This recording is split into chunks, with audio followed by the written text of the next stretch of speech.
আমাদের চ্যানেলের সমস্ত গল্প শুনতে এক্ষুনি সাবস্ক্রাইব করুন আমাদের ইউটিউব চ্যানেলটিকে। বেল আইকনে ক্লিক করতে ভুলবেন না সমস্ত গল্পের আপডেট এবং নোটিফিকেশনস সবার আগে পাওয়ার জন্য। আপনারা বেল আইকনে ক্লিক করছেন তো? আমরা কিন্তু দেখতে পাচ্ছি আমাদের শ্রোতারা আমাদের গল্প শুনে আমাদের চ্যানেলটিকে সাবস্ক্রাইব করলেও বেল আইকনে ক্লিক করছেন না। আপনাদের সকলের কাছে আমাদের বিশেষ অনুগ্রহ করে আমাদের গল্প শুনে চ্যানেলটিকে সাবস্ক্রাইব করার পর বেল আইকনে ক্লিক করে দেবেন। তাহলে আমাদের সমস্ত গল্পের আপডেট এবং নোটিফিকেশনস আপনার কাছে পৌঁছে যাবে সবার আগে। নমস্কার, আমি সায়ন্তন। আপনারা শুনছেন ফিকশন হান্ট। ফিকশন হান্টের আরও একটি নতুন পর্বে আপনাদের সবাইকে স্বাগত। আজ আপনারা শুনবেন লেখিকা সোহিনী অধিকারীর কলম থেকে একটি বিশেষ স্বাদের ভয়ের গল্প, শাপিত আখ্যান। আজকের গল্প পাঠ ও গল্পের সূত্রধার আমি সায়ন্তন। শুনতে থাকুন ফিকশন হান্টের আজকের বিশেষ নিবেদন, সোহিনী অধিকারীর লেখা শাপিত আখ্যান।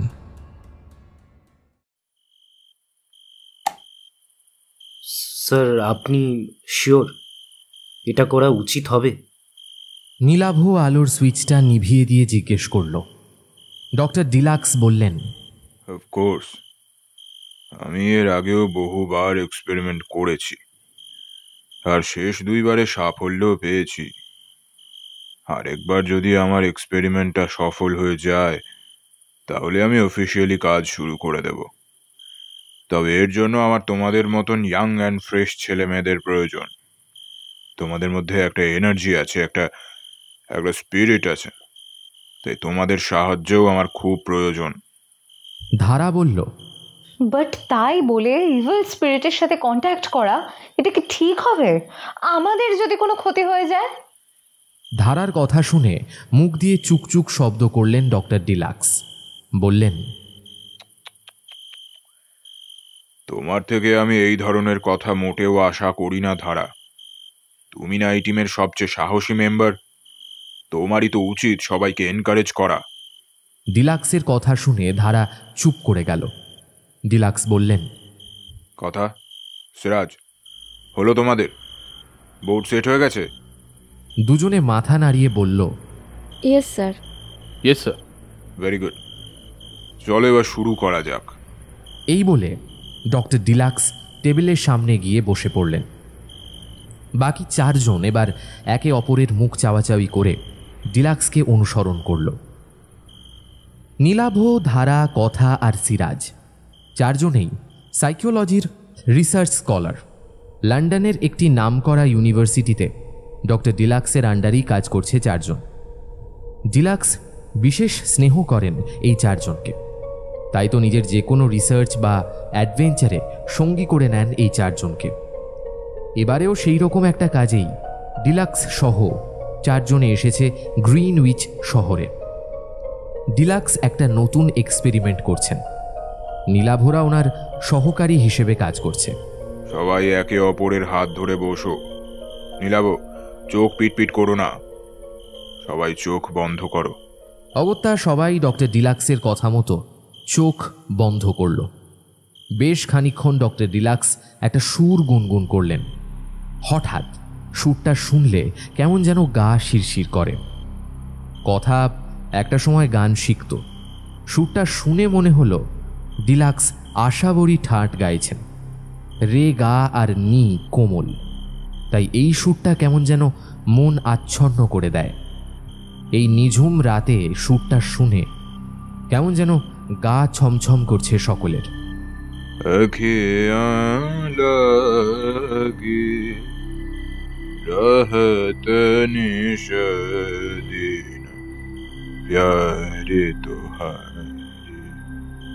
বন্দিশটা চিনতে সময় লাগে না কথার। উত্তর ভারতের সঙ্গীত গাইছেন ডিলাক্স। বেশ অবাক হলো কথা, কিন্তু কিছু বলল না। এখন মুখ দিয়ে টু শব্দ বের করলে ডিলাক্স স্যার বকা দেবেন। খানিকক্ষণ পর সুর সাধনা বন্ধ হলো, কিন্তু সুরের রেশ তখনও কাটেনি। সারা ঘরে যেন ওই রিনরিনে সুর প্রতিধ্বনিত হয়ে চলেছে। ডক্টর ডিলাক্স এবার মুখ খুললেন। গমগমে কণ্ঠে উনি বললেন, Let's bid adieu to the holy Jesus. let the spirit of all evils take his seat. Let the god end at the point, and the wicked lead with pride. I hereby summon the black soul locked in the cage and allow him to show his rage. Through the blue moon night, as god of all goodnesses sleeps tight. Doctor ডিলাক্সের কণ্ঠস্বর যেন ঘরের প্রতিটা দেওয়ালে আঘাত করে চলেছে। নীলাভর শ্বাসরুদ্ধ হয়ে আসছে। ওর মনে হচ্ছে একটা ভারী বাতাস ধীরে ধীরে আচ্ছন্ন করে ফেলছে চারিদিক। চোখ দুটো অল্প খোলে নীলাভ। একটা লাল আভা যেন ওর চোখের সামনে ঝাপটা মেরে দূরে সরে যায়। কোনোদিন কাউকে বলতে পারেনি নীলাভ যে ও অশুভ শক্তির বিচরণ টের পায়। ও জানে বন্ধুরা এটা শুনলে ওকে নিয়ে হাসাহাসি করবে, কিন্তু সত্যিটা যে কিছুতেই পরিবর্তন করা সম্ভব নয়। ছোটবেলার সেই ঘটনাটা আজ ওর মনে আবছা ভেসে ওঠে। ভয় কুঁকড়ে যায় নীলাভ, কিন্তু কোনোদিন কাউকে বলতে পারেনি, আর হয়তো পারবেও না। এখনও নীলাভর মনে হচ্ছে খুব খারাপ কিছু একটা ঘটতে চলেছে। চোখ খুলল না নীলাভ। বাকি সবার মতো চোখ বুজে বসে রইল। অপেক্ষা করল কখন ডক্টর ডিলাক্স পরের নির্দেশ দেন। টেবিলটা ঈষৎ কেঁপে উঠল। ডক্টর ডিলাক্স বলে উঠলেন, হচ্ছে হচ্ছে, এই তো হচ্ছে। বাকিরা ভয়ে একে অপরের হাত শক্ত করে ধরল, কিন্তু খানিকক্ষণ পরেই সব স্থির হয়ে গেল। ডক্টর ডিলাক্স চমকে উঠে দাঁড়ালেন। থরথর করে কাঁপছে ওনার সারা শরীর। এটা কি করে হলো? এমন তো হওয়ার কথা ছিল না। আর একটু হলেই তো আমি সাকসেসফুল হয়ে যেতাম। ঘরে এলোপাথারিভাবে পায়চারি করতে শুরু করলেন ডক্টর ডিলাক্স। ওনার কপালে দুশ্চিন্তার ভাঁজ ফুটে উঠেছে। সিরাজ আর এক মুহূর্ত অপেক্ষা না করে ঘরের আলোগুলো জ্বালিয়ে দিল। স্যার, এইসব কি হচ্ছে? আমার কিন্তু আর ভালো লাগছে না এই লুকোচুরি। আপনার আসল উদ্দেশ্যটা কি একটু বলবেন? সিরাজ খানিকটা বিরক্ত হয়ে জিজ্ঞেস করল। ডক্টর ডিলাক্স পকেটের থেকে একটা সিগারেট বের করে এক মুখ ধোঁয়া ছেড়ে বললেন, ওয়েল, ঘটনার শুরু কয়েক মাস আগে। সবটা শুনতে চাও? ধারা বলে উঠল, হ্যাঁ প্লিজ, আপনি সবটা খুলে বলুন। মাস দেড়েক আগে ইউনিভার্সিটির লাইব্রেরিতে একটা পুরনো বইয়ের সন্ধান পাই। বইটার নাম ওয়েক দ্য ডার্ক সোল আপ। আমার উৎসাহ জাগে, আমি পড়তে শুরু করি বইটা। পড়তে পড়তে একটা অদ্ভুত জিনিস জানতে পারি। স্লো কিংবা মেলানকলিক মিউজিক, যাকে সোজা বাংলায় বললে বোঝাবে করুণ সুর। করুণ সুর নাকি অতৃপ্ত শক্তিকে জাগিয়ে তুলতে পারে। শুধু জাগিয়ে তুলতে পারে নয়, ঠিকমতো এই সুরের প্রয়োগ করতে পারলে সেই অতৃপ্ত আত্মাকে নিজের আয়ত্তে নিয়ে আসা যায়। তবে কাজটা মোটেও সহজ নয়, অনেকটা ধৈর্য লাগে। কি গা ছমছম করছে বুঝি? ধারা বলে উঠল, আপনি আপনি এত বড় কথাটা আমাদের আগে বলেননি স্যার। আপনি অতৃপ্ত শক্তিকে নিজের বশে আনতে চান? এতে এতে কত বড় বিপদ হতে পারে আপনি জানেন sir? How could you do this? Dhara, এত উত্তেজিত হয়েও না, আমার কথা এখনো শেষ হয়নি। আমরা কেন এই শহরেই এসেছি জানো? তাও আবার এই বাড়িটায়। ডক্টর ডিলাক্সের প্রশ্ন শুনে ধারা দুদিকে মাথা নাড়ল। ডক্টর ডিলাক্স বললেন, এই বাংলোটা আমার এক আত্মীয়র ছিল, আন্ট ডেলা। ছোটবেলায় বহুবার এই বাড়িতে এসেছি আমি। আন্ট ডেলা আমায় বড় ভালোবাসতেন, কিন্তু একদিন খবর পেলাম আন্ট ডেলা রহস্যজনকভাবে মারা গিয়েছেন। সেই যে এখানে আসা বন্ধ হলো, আর কখনো আসেনি। আমার বাবা অনেকবারই বাড়িটা বিক্রি করবার চেষ্টা করেছেন, কিন্তু কেউই এই বাড়িতে এক রাতের বেশি থাকতে পারেনি। তারা সব অদ্ভুত ঘটনার সম্মুখীন হয়েছেন। আমি চাই আন্ট ডেলা কিভাবে মারা গিয়েছিলেন সেই সত্যটা জানতে। আর তার জন্য আন্ট ডেলার স্পিরিটের সাথে যোগাযোগ করা খুব প্রয়োজনীয়। নীলাভ এতক্ষণে মুখ খুলল, বলল, তবে আপনি ইভিল স্পিরিটকে আহ্বান জানালেন কেন? ডক্টর ডিলাক্স বললেন, কারণ সব স্পিরিটের মধ্যেই নেগেটিভ শক্তি থাকে। না, কখনোই নয়।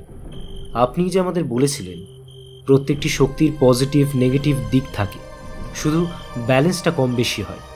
যার মধ্যে শুভ শক্তির পরিমাণ বেশি সে সমাজের জন্য ভালো, আর যার মধ্যে অশুভ শক্তির পরিমাণ বেশি সে সমাজের জন্য খারাপ। সাইকোলজির থিওরি তো তাই বলে স্যার। এই থিওরিটা নিশ্চয়ই স্পিরিটদের ক্ষেত্রেও প্রযোজ্য।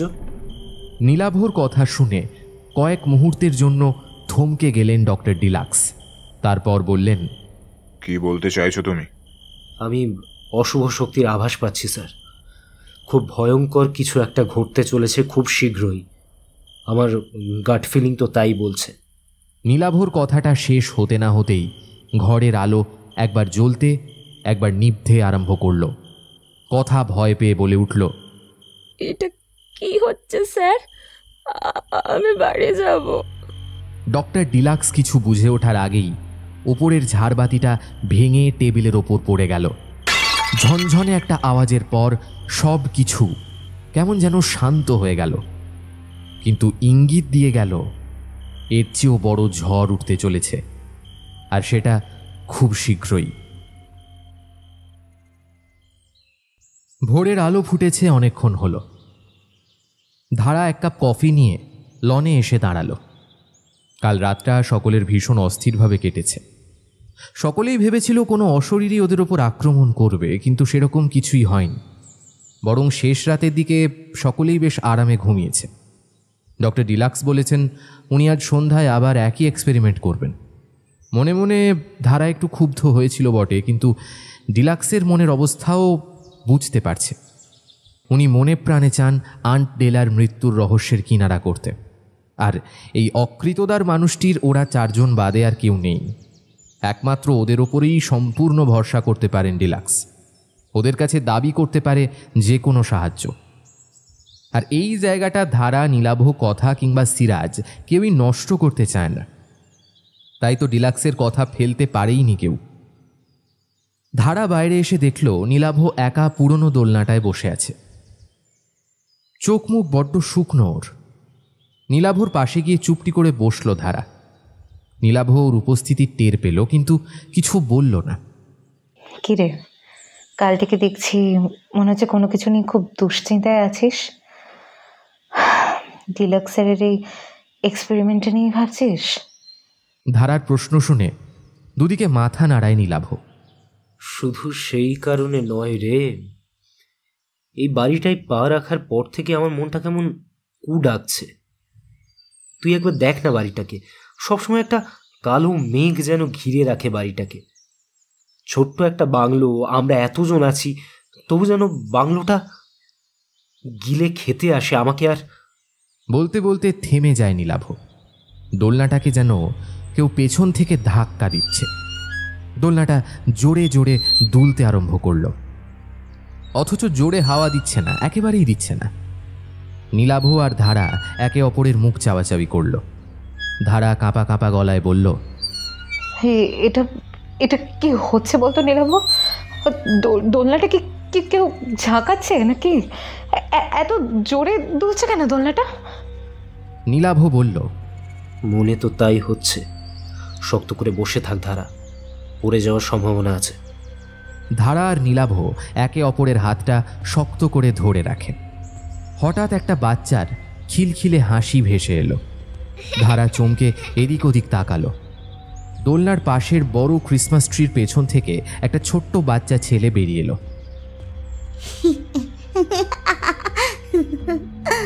ভয় পেয়েছ বুঝি? বাচ্চাটা মিষ্টি স্বরে জিজ্ঞেস করলো।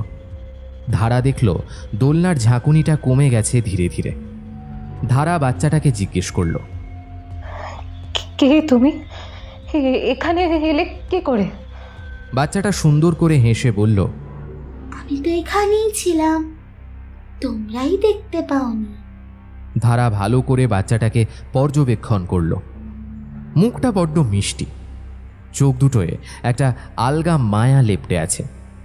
ধারা অল্প হেসে বাচ্চাটাকে কাছে টেনে নিল। কি নাম তোমার?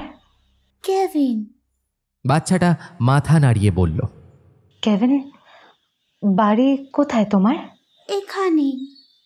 হঠাৎ নীলাভ বলে উঠল, ধারা, আমাদের মনে হয় ঘরে যাওয়া উচিত। কিন্তু বাচ্চাটা।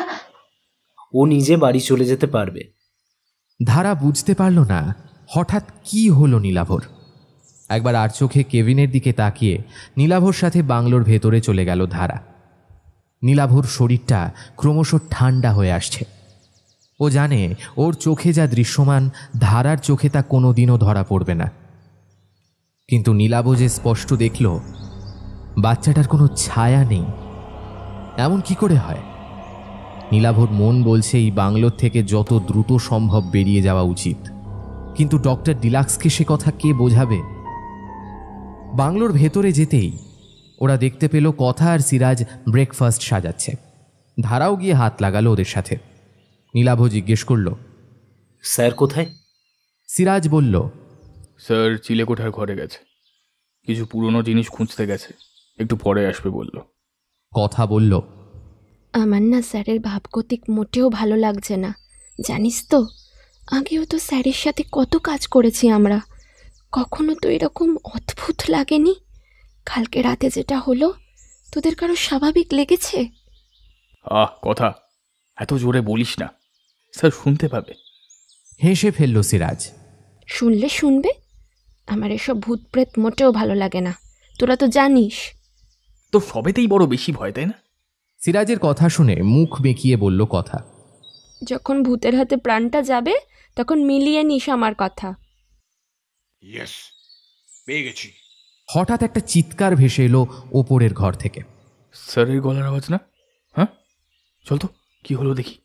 এই বলে চারজন ছুটে গেল ওপরের ঘরে। ডক্টর ডিলাক্স একটা ছোট কাঠের বাক্স ধরে বসে আছে। স্যার আপনি ঠিক আছেন তো? আপনার কোথাও লাগেনি তো? নীলাভর প্রশ্ন শুনে দুই দিকে মাথা ঝাঁকিয়ে ডক্টর ডিলাক্স বললেন, দেখো দেখো কি পেয়েছি, দেখো। এটা তো ধারা ভালো করে চেয়ে দেখল। এটা তো একটা পলিফোনি। Yes, polyphony. আন্ট ডেলা এটায় গান শুনতো, আমি দেখেছি। এটা দিয়ে কি হবে স্যার? কথার প্রশ্ন শুনে ডক্টর ডিলাক্স বললেন, চলো বসার ঘরে গিয়ে বলছি, লেটস গো। ডক্টর ডিলাক্স সোফায় গা এলিয়ে দিলেন। বললেন, গত রাতে তোমাদের একটা বইয়ের কথা বলেছিলাম, মনে আছে? হ্যাঁ। মাথা নাড়ল নীলাভ। ডিলাক্স বললেন, ওই বইয়ে একটা কথা লেখা ছিল যে মৃত ব্যক্তিকে আমরা মিউজিকের সাহায্যে ডাকছি, তার নিজস্ব ব্যবহৃত কোনো মিউজিক্যাল ইনস্ট্রুমেন্ট যদি থেকে থাকে তাহলে তার সঙ্গে যোগাযোগ স্থাপন করাটা অনেক বেশি সহজ হয়ে যায়। এই পলিফোনিটার কথা বলছেন, কিন্তু এর সাহায্যে কি করে আপনি ডেলাকে ডাকবেন? ধারা জিজ্ঞেস করল। ডক্টর ডিলাক্স বললেন, থট প্রসেসিং বলে একটা টার্ম আছে ধারা। এই পলিফোনিটা সেই থট প্রসেসর হিসেবে কাজ করবে। আমি আমার সুর রেকর্ড করে রাখবো এই পলিফোনির ভেতরে, তারপর আন্ট ডেলাকে আমি আহ্বান জানাবো। এই পলিফোনি একটা মিডিয়াম বলতে পারো। সিরাজ জিজ্ঞেস করল, আচ্ছা স্যার, আপনার আত্মীয়ের মৃত্যুটা আপনার স্বাভাবিক মনে হয়েছে কেন? ডক্টর ডিলাক্স খানিকক্ষণ চুপ করে থাকলেন, তারপর বললেন, আসলে আঙ্কেলের সাথে আন্ট ডেলার সেপারেশন হয়ে যাওয়ার পর থেকেই আন্ট ডেলা মানসিক স্থিতি হারিয়েছিলেন। আমরা ওনাকে নিজেদের কাছে নিয়ে গিয়ে রাখতে চেয়েছিলাম, কিন্তু উনি রাজি ছিলেন না। আমাদের সঙ্গে যোগাযোগ কমিয়ে দিয়েছিলেন ধীরে ধীরে। তারপর একদিন শুনলাম উনি সুইসাইড করেছেন। কেন করেছেন, কি কারণ, সেসব কেউই জানে না। সবচেয়ে বড় কথা হলো ওনার একটা 3 বছরের ছেলে ছিল। ওই ঘটনার পর তাকেও আর খুঁজে পাওয়া যায়নি। নীলাভর বুকের ভেতরটা কেমন যেন ধুকপুক করে উঠল। সকালে দেখা ওই বাচ্চা ছেলেটার মুখ ভেসে উঠল ওর চোখের সামনে। নীলাভ বলল, এত ঝুঁকি না নিয়ে ফিরে গেলে হতো না? আমি ফিরে যেতে পারবো না নীলাভ, এই রহস্যের কিনারা আমাকে করতেই হবে। খানিক গম্ভীর হয়ে বলে উঠলেন ডক্টর ডিলাক্স। এরপর আর কেউ কিছু বলতে পারল না। সবাই অপেক্ষা করতে লাগলো সন্ধে নামার জন্য। ঘুটঘুটে অন্ধকার চারিদিকে। শহরের এদিকটায় কেন যেন স্ট্রিট লাইটও জ্বলে না ঠিকঠাক। তার উপরে বাংলোতেও লাইট বন্ধ। শুধু পুরনো পলিফোনিতে একঘেয়ে সুরে আশাবরী রাগ বেজে চলেছে। একটা টিমটিমে মোমবাতি টেবিলের মধ্যমণি হয়ে জ্বলছে বটে, তবে ওতে যেন ঘরের অন্ধকার আরও বাড়ছে। ডক্টর ডিলাক্স বিড়বিড় করে যেন কী সব বলে চলেছেন। নীলাভ ধারার কানের কাছে মুখ নিয়ে ফিসফিস করে বলল, হ্যাঁ রে, স্যার কি পাগল টাগল হয়ে গেলেন? ধারা ইশারায় বোঝালো কথা না বলতে। কথার এসবে চিরকাল বড্ড ভয়। ও যতটা সম্ভব নিজেকে একবার ধারার দিকে আর একবার সিরাজের দিকে গুটিয়ে নিয়ে বসেছে। সিরাজ আচমকা ওর হাতে হাত রেখে বলল, তুই আর ভয় পাস না, কোনো ভূত এলেও তোকে ধরবে না। কারণ তোকে ধরার মতো বা তোকে সামলানোর মতো এত বড় হনু তো এই পৃথিবীতে আর নেই, বা মানে ভূতের জগতেও নেই আর কি। ওইটাই বললাম। চুপ কর। কথার ধমক খেয়ে চুপ করে যায় সিরাজ।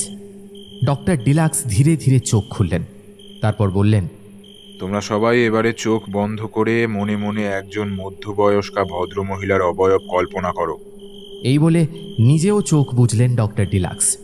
নীলাভ চোখ বুজে বসে আছে। অনেকক্ষণ ধরেও সেই মহিলার মুখের আদল কল্পনা করার চেষ্টা করছে, কিন্তু বারবার মুখটা পরিবর্তন হয়ে একটা অল্প বয়সী সুন্দরী যুব আদলে পরিণত হচ্ছে। অনেকক্ষণ ধরে ছটফট করছে নীলাভ। হঠাৎ ওর মানসপটে ভেসে ওঠা সেই যুবতীর চোখ দুটো লাল হতে শুরু করল। ধীরে ধীরে ওর চোখের মণি দুটো মিলিয়ে গেল। নীলাভ দেখল মেয়েটা নিজেই নিজের মাথাটাকে খুলে নিজের হাতে ধরে দাঁড়িয়ে আছে। চারিদিকে শুধু রক্ত আর রক্ত। না। ভয় পেয়ে ধরফর করে উঠে চোখ মেলে তাকায় নীলাভ। চোখ দুটো ওর সহসাই আটকে যায় ডক্টর ডিলাক্সের দিকে। একটা কালো ছায়ার মতো কিছু ডিলাক্সের ঘাড় জড়িয়ে বসে আছে। স্যার! অস্ফুটে ডেকে ওঠে নীলাভ। ধারা তৎক্ষণাৎ ওর হাতের ওপর হাত রেখে ইশারা করে শব্দ না করার জন্য বলে। হঠাৎ ডক্টর ডিলাক্স গম্ভীর কণ্ঠস্বরে জিজ্ঞাসা করলেন, আন্ট ডেলা, তুমি কি আমাদের মাঝে উপস্থিত আছো? কোনো উত্তর এলো না। সব আগের মতোই চুপচাপ। ডক্টর ডিলাক্স আবার জিজ্ঞেস করলেন, আন্ট ডেলা, উত্তর দাও, তুমি কি এখানে আছো? এবারে একটা ঋণঋণে অথচ রক্ত হিম করে দেওয়ার মতো কণ্ঠস্বর বলে উঠল, আমাকে ডাকা হয়েছে বুঝি? আন্ট ডেলা, তুমি এসেছো? আমি তোমায় দেখতে পাচ্ছি না কেন আন্ট ডেলা? আন্ট ডেলা,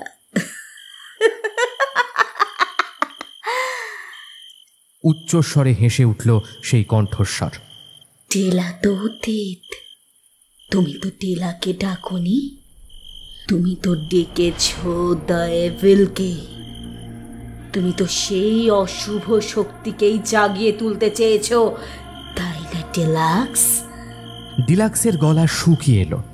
ও ইতিউতি চাইলেও কিন্তু বুঝতে পারল না আওয়াজটা কোথা থেকে আসছে। বাকিদের অবস্থাও শোচনীয়। সবাই হাঁ করে ডিলাক্সের মুখের দিকে তাকিয়ে আছে। কেউ বুঝতে পারছে না কি হচ্ছে। হঠাৎ প্রচণ্ড হাওয়ায় মোমবাতি নিভে গেল। ঘন অন্ধকার নেমে এলো ঘরে।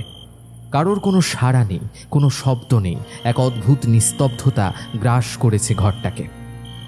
কথা কাঁপা কাঁপা গলায় বলল, এবার কি হবে? ডক্টর ডিলাক্স বললেন, খুব বড় ভুল করে ফেললাম। স্যার, এসব কি হচ্ছে? আমি তো কিছুই বুঝতে পারছি না। চলুন না, আমরা আজকে ফিরে যাই। গত রাতের মতো আজ আবার আলোটা একবার জ্বলে উঠেছে, আবার পরক্ষণেই নিভে যাচ্ছে। ঝাড়বাতিটা আগের দিনই ভেঙে পড়েছিল, আজ আবার কি ভাঙবে কে জানে।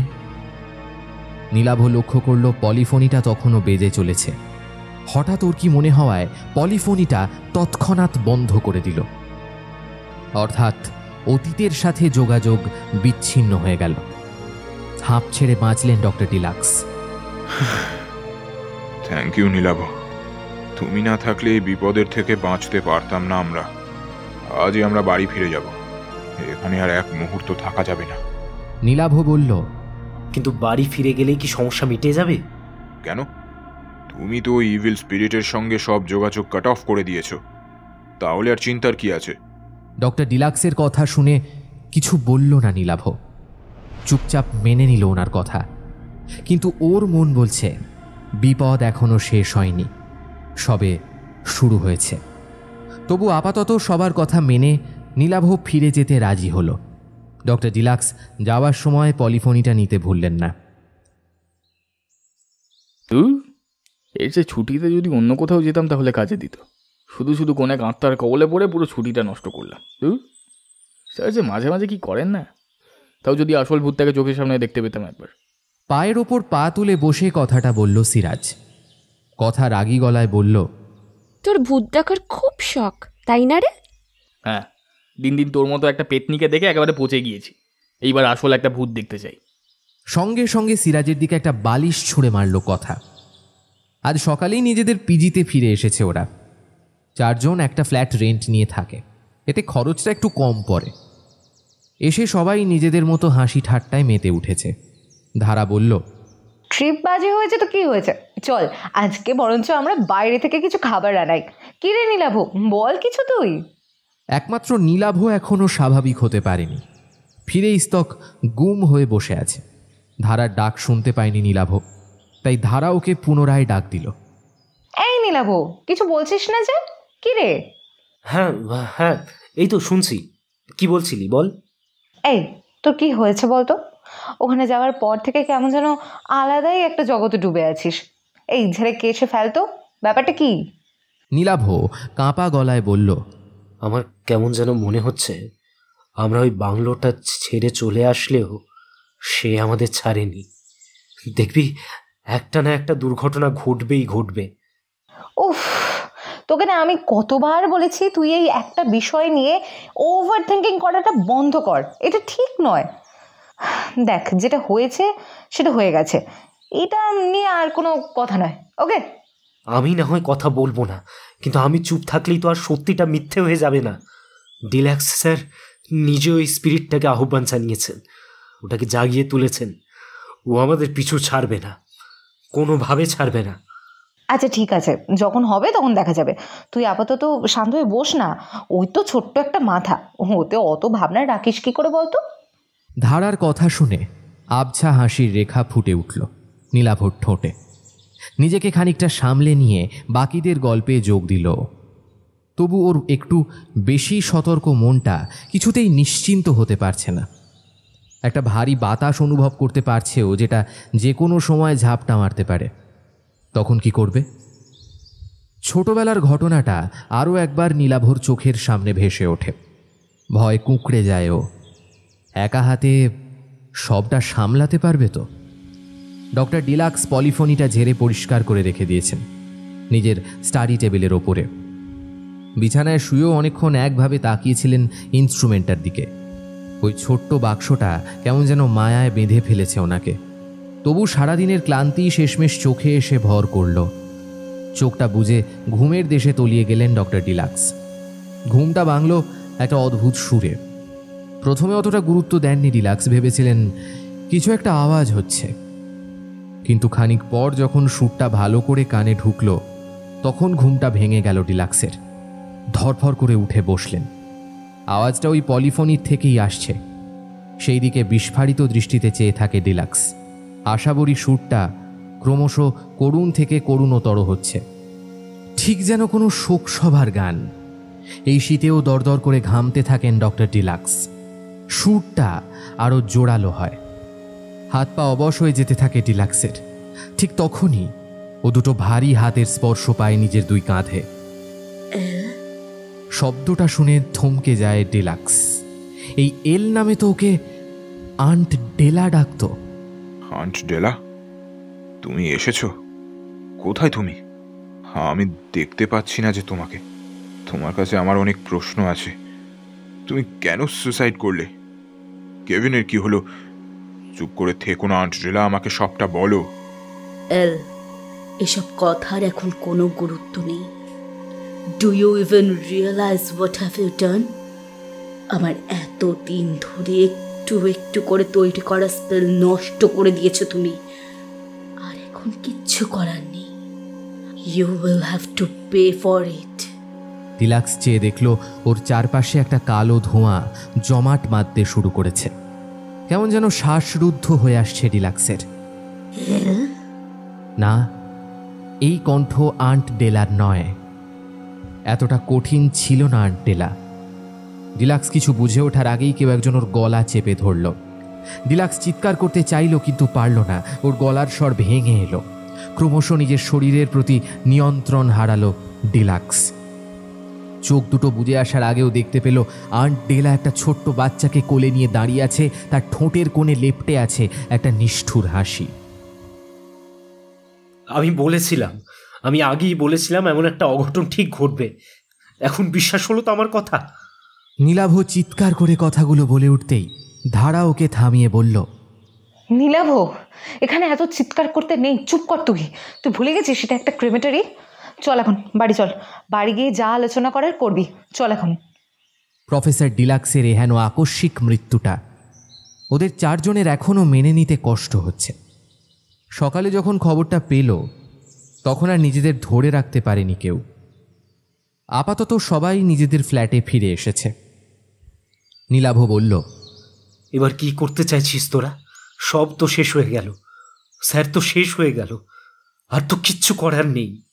ধারা নীলাভর কাঁধে হাত রেখে বলল, নীলাভ, তুই আগে থেকে টের পেয়েছিলিস না যে কিছু একটা খারাপ হতে পারে, তাই তো?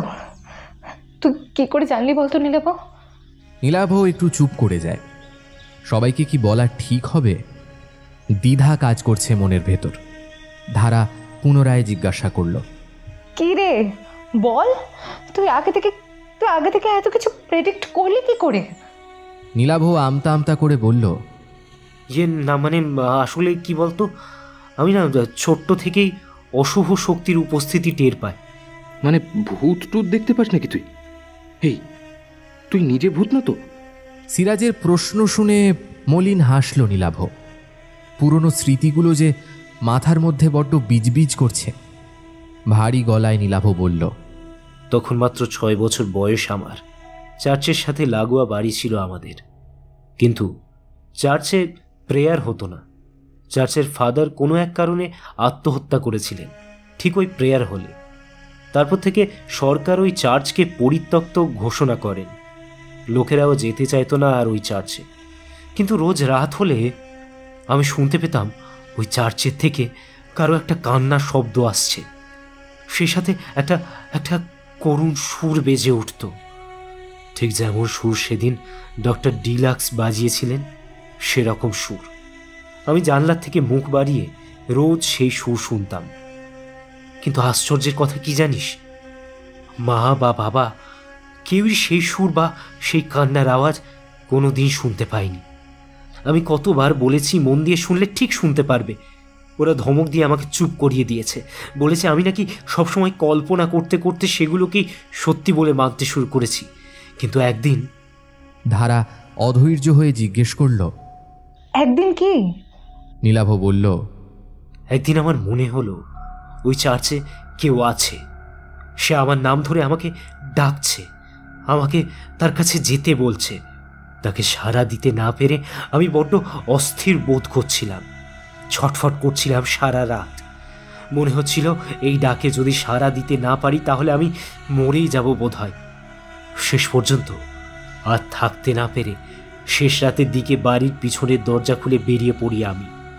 2 পা বাড়াতেই চার্চে প্রবেশ করতে পারলাম। করুণ সুরটা আরো বেশি জোরালো হলো। আমি ছুটে গেলাম সুরটাকে অনুসরণ করে। দেখলাম প্রেয়ার হলের থেকে আওয়াজটা আসছে। সেদিনও এরকম একটা পলিফোনি ছিল। আমি দেখেছি সেই কাঠের বাক্স, সেই বাক্সের থেকে অদ্ভুত সুর বেরোচ্ছে। খানিক পরেই সেই সুর কারো কান্নায় পরিণত হলো। আমার মনে হলো কেউ যেন আমার কাঁধে হাত রাখলো, আমায় বলল, আমাকে মুক্ত করো এই নরক যন্ত্রণা থেকে, আমাকে মুক্ত করো। বাচ্চা ছিলাম আমি, প্রচণ্ড ভয় পেয়ে গিয়েছিলাম। কি করব, কি উত্তর দেব বুঝে পাইনি। শুধু পালানোর পথ খুঁজে চলেছিলাম। হঠাৎ আমি দেখতে পেলাম আমার দিকে এক পা করে এগিয়ে আসছেন বৃদ্ধ ফাদারের আত্মা। তার চোখ দুটো রীতিমতো ঝুলছে, সারা শরীরে ছোপ ছোপ রক্তের দাগ, মাথা ফেটে ঘিলু বেরিয়ে এসেছে। ভয়ে চোখ বুজে ফেলেছিলাম আমি। এরপরে আর আমার কিচ্ছু মনে নেই। অত বীভৎস দৃশ্য কিছুতেই মেনে নিতে পারিনি আমি। কিছুক্ষণের মধ্যেই মাথা ঘুরিয়ে পড়ে গিয়েছিলাম। তারপরে আর কি হয়েছে জানি না। শুনেছিলাম আমাকে নাকি ভোরবেলা চার্চের গেটের সামনে থেকে উদ্ধার করা হয়। আমার তখন জ্ঞান ছিল না। এরপরে আর আমরা কেউ ওখানে থাকিনি। ওই বাড়িটা ছেড়ে দিয়ে চলে এসেছিলাম। এখনো ভুলতে পারি না আমি ওই কথাটা। এই শহরে আসার পরে অনেকদিন মা আমাকে নিয়ে এখানকার চার্চে যেত। ফাদার আমার সাথে কথা বলতো। সেই ফাদার আমাকে প্রথম বলেছিলেন আমার সাথে নাকি আত্মারা সহজে যোগাযোগ স্থাপন করতে পারে। আমি এই গুণ নিয়েই জন্মেছি। আমি নাকি যে কোনো আত্মার উপস্থিতি টের পেতে সক্ষম, এমনটাই বলেছিলেন চার্চের ফাদার। কিন্তু কিন্তু আমি এমন কোনো আশীর্বাদ চাইনি, যে এমন ঝামেলা আমার চাই না। সেই রাতটা যে আজও বিভীষিকার মতো আমার মনে গেঁথে আছে। চোখ বুঝলেই দেখতে পাই আমি সেদিনের ওই ভয়ঙ্কর দৃশ্য। কথাগুলো বলতে গিয়ে বারবার গলা কেঁপে যায় নীলাভর। ধারা বলল, এত কথা আগে তো কোনোদিন বলিসনি আমাদের।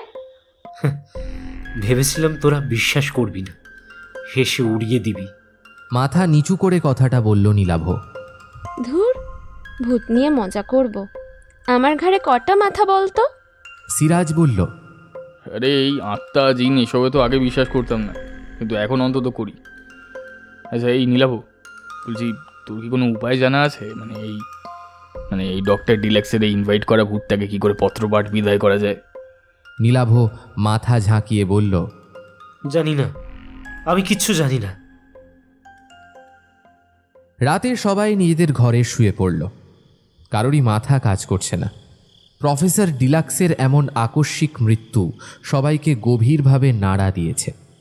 তাছাড়া ওরা সবাই জানে আন্ট ডেলাকে ডাকতে গিয়ে প্রফেসর আরেকটা অতৃপ্ত অশুভ শক্তিকে আহ্বান করে ফেলেছে। সে বেশিক্ষণ ছাড়া থাকলে যে কারোর অনেক বড় ক্ষতি করে ফেলতে পারে। সবাই প্রায় ঘুমিয়ে পড়েছিল, একমাত্র নীলাভ জেগে রয়েছে। হাজারটা টুকরো দুশ্চিন্তা ওর মাথায় ঘোরাফেরা করছে। হঠাৎ একটা মিহি কণ্ঠস্বর ওর কানে এলো। একটা বাচ্চা যেন জড়িয়ে ধরেছে তার নরম হাত দুটো দিয়ে। সহসাই শরীর হিমশীতল হয়ে এলো। ভয়ে জড়তায় কোনো মতে চোখ ফিরিয়ে যা দেখল, তাতে ওর মাথা ঘুরে গেল। ওর আর ধারার দেখা হয়েছিল সেই বাচ্চা ছেলেটা ওকে জড়িয়ে ধরে শুয়ে আছে। কেভিন! অস্ফুটে বলে ওঠে নীলাভ। কেভিন একটা হিংস্র হাসি হাসল। তারপর ধীরে ধীরে ওর চেহারায় পরিবর্তন আসতে শুরু করলো। নীলাভ দেখল কেভিনের শরীরের সারা চামড়া গুটিয়ে গলে পড়ছে। ধীরে ধীরে একটা কঙ্কালে পরিণত হচ্ছে কেভিন। এতক্ষণ নীলাভ খেয়াল করেনি সেই আশাভরির সুরটা কোত্থেকে যেন ভেসে আসছে। কেভিনের কঙ্কালটা এবার ধীরে ধীরে উঠে বসল। ওর চোখের কোটরে লাল মতো কিছু একটা জ্বলছে। কঙ্কালটা নীলাভর হাতে একটা ছোট্ট বাক্স ধরিয়ে দিল। সেই বাক্সটা সেই পলিফোনি, যেটাকে থট প্রসেসর হিসেবে ব্যবহার করেছিলেন ডক্টর ডিলাক্স। নীলাভর গলা বুক শুকিয়ে আসছে, তবু কাঁপা কাঁপা হাতে ওই পলিফোনিটা নিল নীলাভ। ওর মনে হচ্ছে কেভিন ওকে কিছু একটা বলতে চায়। কেভিন যেন ওই বাক্সটা ওকে খুলতে বলছে। নীলাভ নব ঘুরিয়ে ঘুরিয়ে বোঝার চেষ্টা করতে লাগলো ঠিক কী শোনাতে চাইছে কেভিন ওকে। খানিক পর নীলাভ শুনতে পেল সুরটা থেমে গিয়ে টুকরো টুকরো কথা ভেসে আসছে পলিফোনিটার ভেতর থেকে। কথাগুলো মন দিয়ে শোনার চেষ্টা করল নীলাভ। খানিক পর কিছু কিছু কথা ওর কাছে পরিষ্কার হলো। চমকে উঠে নীলাভ বলল, ব্ল্যাক ম্যাজিক! কঙ্কালটা ধীরে ধীরে মিলিয়ে গেল। নীলাভ তখনও বিশ্বাস করতে পারছে না যে আন্ট ডেলার ওই বাংলোতে ব্ল্যাক ম্যাজিক করা হতো। তাহলে কি ওই ইভিলের জন্ম ওই ব্ল্যাক ম্যাজিক প্রয়োগ করার ফলেই হয়েছে? কিন্তু আন্ট ডেলা কেন নিজেকে শেষ করে ফেলেছিল? আর কেভিনের কি হয়েছিল? আজ যে এসেছে সে তো কেভিনের অশরীরী আত্মা। কেভিন কি করে মারা গেল? হঠাৎ নীলাভর মনে হলো এইসব প্রশ্নের উত্তর মিলবে একমাত্র গ্রিনউইচ শহরে, ডেলার বাংলোতে। সিরাজ, কথা! ধারা, তাড়াতাড়ি উঠে পড়, আমাদের সকালের মধ্যে বেরোতে হবে। তারস্বরে চিৎকার করে সবাইকে ডেকে তোলে নীলাভ। নীলাভ, তুই কি শিওর আমাদের কাউকে কিছু না জানিয়ে হুট করে ওই বাংলায় যাওয়াটা কি ঠিক হচ্ছে? মানে দেখ, ডিলাক্সের মারা গেছেন অস্বাভাবিকভাবে। এরপরে যদি পুলিশ খবর পায় যে আমরা আজ এভাবে ওদের তালা চাবি বন্ধ ওই বাংলোয় প্রবেশ করেছি, তাহলে তো পুলিশ আমাদেরকেও ডাউট করতে পারে, তাই না? ধারা জিজ্ঞেস করল। নীলাভ বলল, এই কেসে পুলিশের ক্ষমতা নেই আমাদের বাঁচানো। যা করার আমাদের করতেই হবে। অনেকগুলো প্রশ্নের উত্তর জানতে হবে। আমার মন বলছে 2 × 4 করতে পারলেই এই সমস্যা থেকে মুক্তি পাওয়া সম্ভব। সিরাজ বলল, ওই 2 × 4 করবি কীভাবে? হ্যাঁ, তুই জানিস কীভাবে ভূত তাড়াতে হয়? এর আগে কখনো তাড়িয়েছিস? আমার মায়ের মুখে শুনেছি এই ভূত তাড়ানোর জন্য অনেক ফকির বাবা, অনেক ওই কী বলে, অনেক বাবা টাবা থাকে, তারা নাকি ওই ঝাঁটা ফাঁটা নিয়ে সব ভূত তাড়ায়। আমাদের কাছে তো কিছুই নেই, কী করে তাড়াবি? সে ওঝাই বল আর পীর বাবাই বল, আমরা কি কারোর কাজ জানি? নীলাভ, তোর তো আরশোলা দেখলেও হার্ট ফেল করার উপক্রম হয়। তুই শিওর যে তুই ভূত তাড়াতে পারবি? আগে কি ধরনের ভূত সেটা তো দেখি। ডেলা আর কেভিনের মৃত্যুটা আমার কাছে একটা বড় রহস্য। প্রফেসর ডিলাক্স বলেছিলেন ডেলার সাথে ওনার হাজবেন্ডের সেপারেশন হয়ে গিয়েছিল। ওনার হাজবেন্ড কোথায় সেটাও তো জানতে হবে। উনি হয়তো কিছু জানতে পারেনি এই বিষয়ে। এত আলোচনা করতে করতে ট্রেনটা কখন স্টেশনে দাঁড়িয়ে পড়ল কেউ খেয়াল করেনি। এই নাম রে এবার সবাই। নীলাভ ডাক দিল, কথা বলল, আরও একবার ভেবে দেখলে হতো না? কি প্রয়োজন? তাহলে কি মরতে চাস কথা? নীলাভর একটা প্রশ্ন কথাকে চুপ করিয়ে দিল। বাংলোটার সামনে এসে দাঁড়াতেই গা ছমছম করে উঠল সবার। এই বাড়িটার ভেতরে পা রাখতেই কেমন লাগছে। নীলাভ চাবি দিয়ে বাড়ির দরজা খুলল। বাড়ির ভেতরে পা রাখতেই একটা ঠান্ডা হাওয়া এসে ঝাপটা মারল নীলাভর শরীরে। এক মুহূর্তের জন্য ওর মনে হলো কেউ যেন আলতোভাবে ছুঁয়ে গেল ওকে। নীলাভ, কি করবে এখন? এই পলিফোনিটা ডিলাক্স স্যার চিলেকোঠার ঘরে খুঁজে পেয়েছিল না? চিলেকোঠার ঘরে চল। অগত্যা সবাই নীলাভকে অনুসরণ করল চিলেকোঠার ঘরে। চিলেকোঠার ঘরটা কখনোই খুব বেশিক্ষণের জন্য খোলা হয়নি, তাই দরজায় চাপ দিতেই একটা বুনো গন্ধ নাকে এসে লাগলো সবার। রাজ্যের ধুলো বালি আর মাকড়সার জাল সরিয়ে ভেতরে গেল চারজনে। এই সিন্দুকটা খুলতে হবে, বুঝলি? নীলাভর কথা শুনে চারজন মিলে সিন্দুকের ডালাটা খোলার চেষ্টা করল। আর ঠিক তখনই চিলেকোঠার ঘরের দরজাটা কি করে যেন বন্ধ হয়ে গেল। এটা কি হলো? কি করে হলো? ধারা চমকে উঠল। নীলাভ বলল, চুপ চুপ, এখনই ভয় পেলে হবে না। আগে কয়েকটা জিনিস খুঁজে বের করতে হবে। কি জানিস তুই? আন্ট ডেলার পরিচয় কি? এই বলে নীলাভ আতিপাতি করে খুঁজতে লাগলো সিন্দুকের ভেতর। এই তো। হঠাৎ করে একটা জিনিস হাতে এসে লাগলো নীলাভর। ধারা ঝুঁকে পড়ে দেখতে পেল ডায়েরি। হ্যাঁ, ডায়েরি। এর ভিতরে নিশ্চয়ই কিছু লেখা আছে। এই বলে ডায়েরিটা খুলল নীলাভ। প্রথম কয়েকটা পাতা হিজিবিজি লেখা আছে। ডেলা উইমেনসন। নামটা বার কয়েক উচ্চারণ করল নীলাভ। তার পাশে কয়েকটা শব্দ লেখা। ধারা চমকে উঠে বলল, what? Aunt Della black magician ছিলেন? নীলাভ বলল, আমার তা মনে হয় না। আমার মনে হয় শুধু একটা কারণের জন্য মাত্র একবার এই বিদ্যার প্রয়োগ করেছিল ডেলা। তার মানে কোন কাজ? নীলাভ বলল, জানি না, সেটাই জানতে হবে। এই বলে টেবিল পেতে গোল করে সবাইকে বসতে বলল নীলাভ। সিরাজ বলল, এই তুই কি ওই ডক্টর ডিলাক্সের মতো কিছু একটা করার চেষ্টা করছিস নাকি? নীলাভ বলল, এছাড়া আর কোনো উপায় নেই রে ডেলার সাথে যোগাযোগ স্থাপন করার। কথা ভয় পেয়ে বলল, আরও কোনো ইভিল স্পিরিট জেগে উঠলে? আমি ডক্টর ডিলাক্সের মতো আবেগের আতিশয্যে ভুল মন্ত্র উচ্চারণ করব না। এইটুকু বলেই চোখ বুঝল নীলাভ। নীলাভ পলিফোনিটা অন করল। তারপর ধীরে ধীরে বলতে আরম্ভ করল, I hereby request the holy soul of Dela Wilmanson to decimate the evils of all times. ধীরে ধীরে ঘরে অন্ধকার জমাট বাঁধতে শুরু করল। একটা ঋণঋণে কণ্ঠস্বর বলল, কি চাই? কোন প্রশ্নের উত্তর চাই? আপনি কি ডেলা উইলমেনসন? হ্যাঁ। আমাকে কেন ডাকা হয়েছে? আপনি কিভাবে মারা গিয়েছিলেন? সুইসাইড। নিজেকে শেষ করে দিয়েছিলাম আমি। আর আপনার ছেলে কেভিনের কি হয়েছিল? মেরে ফেলেছি ওকে। সবাইকে শেষ করে দিয়েছি। যারা আমার সাথে থাকতে চায়নি তাদের সবাইকে শেষ করে দিয়েছি আমি। এই বলে অট্টহাসিতে ফেটে পড়ল ডেলা। কথা ভয়ে কেঁদে ফেলে। নীলাভ বলে, সেদিন কি হয়েছিল ডেলা? কেন এমন জঘন্য কাজ করেছিলে তুমি?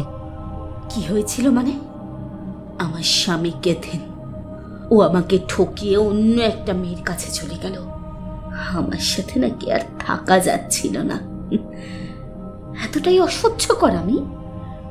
আমাকে কিচ্ছু না বলে একদিন ডিভোর্স পেপার ধরিয়ে দিল। আমিও সই করিনি। কেন ছাড়ব ওকে? দায়িত্ব ওর, আমাদের ছেলের দায়িত্ব ওর। ছেলেকেও নিজের কাছে নিয়ে যেতে চেয়েছিল। আমি কি করব কিছু বুঝে উঠতে পারছিলাম না। ঠিক সেই সময় আমার হাতে এলো সেই ব্ল্যাক ম্যাজিকের বই। সেখানে লেখা ছিল কি করে স্বামীকে বশ করতে হয়। অনেকে নাকি উপকার পেয়েছে, অনেকে নিজের স্বামীর মন ফিরিয়ে পেয়েছে।